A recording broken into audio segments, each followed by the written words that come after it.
Little Red Riding Hood. Once upon a time, there was a little girl who lived in a village near the forest. Every time she went out, the little girl wore a red riding cloak, so everyone in the village called her Little Red Riding Hood. One morning, Little Red Riding Hood asked her mother if she could go visit her grandmother, as it had been a while since they had seen each other. "That's a good idea," her mother said. So, they packed a nice basket for Little Red Riding Hood to take to her grandmother. "Remember, go straight to Grandma's house," her mother cautioned. "Don't dawdle along the way and please don't talk to strangers. The woods are dangerous." "Don't worry, Mommy," said Little Red Riding Hood. "I'll be careful." But when Little Red Riding Hood noticed some lovely flowers in the woods, she forgot her promise to her mother. She picked a few, watched the butterfly flit about for a while, listened to the frogs croaking and then picked a few more. Little Red Riding Hood was enjoying the warm summer day so much that she didn't notice a dark shadow approaching out of the forest behind her.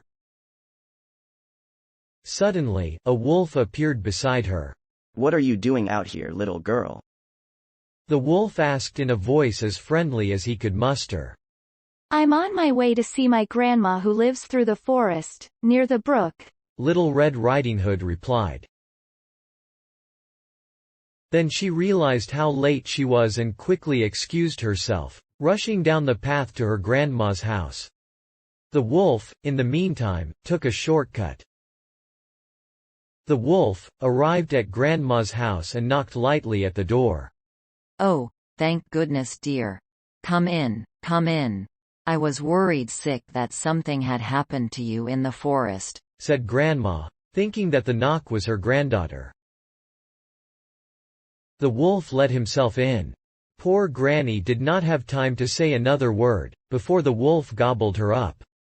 The wolf let out a satisfied burp, and then poked through Granny's wardrobe to find a nightgown that he liked.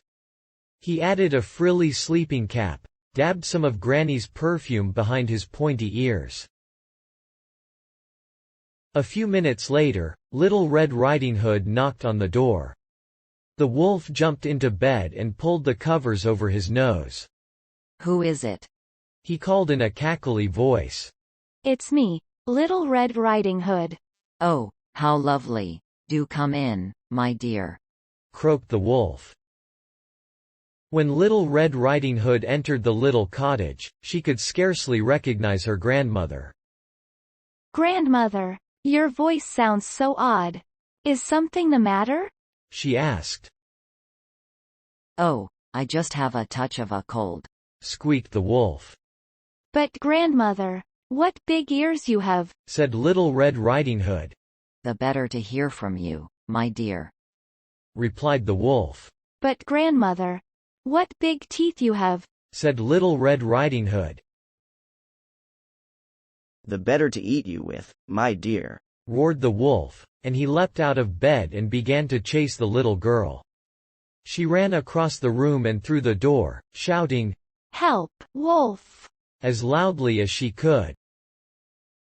A woodsman who was chopping logs nearby heard her cry and ran towards the cottage as fast as he could.